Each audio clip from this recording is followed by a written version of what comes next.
जात नइखे, हाँ पगली के बुझात नइखे। दर्द दिलवा के जात नइखे, हाँ पगली के बुझात नइखे।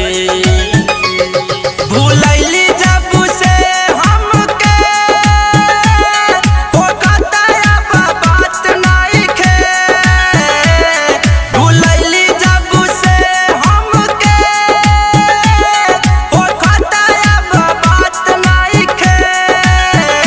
दर्द दिलवा के जात नइखे, हाँ पगली के बुझात नइखे। हाँ दर्द दिलवा के जात नइखे।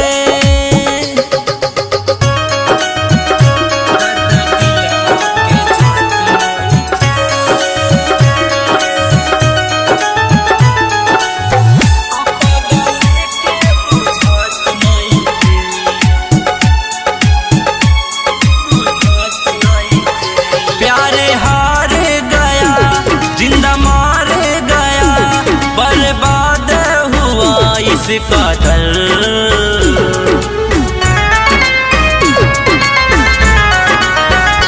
वो तो खुश होगी पर मायूस होगी, मेरे ऊपर है गम का चादर।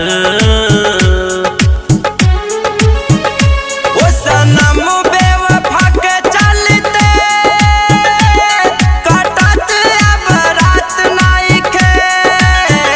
वो सनम बेवफा के चलते कटत अब रात नइखे।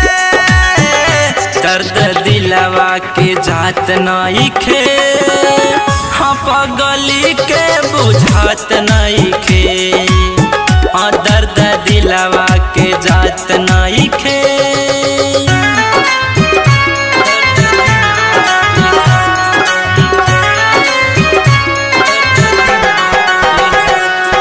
Music by Mantu Manish.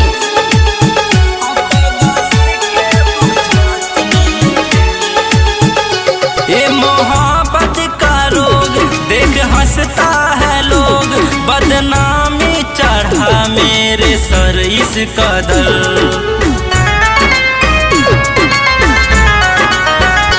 मन पर दीप संग चढ़ मोहब्बत का रंग, बिस्के तू पे ढाई है कैसा कहर। उनका खुशी खातिर दुनिया से चली जाइब अलविदा कही के।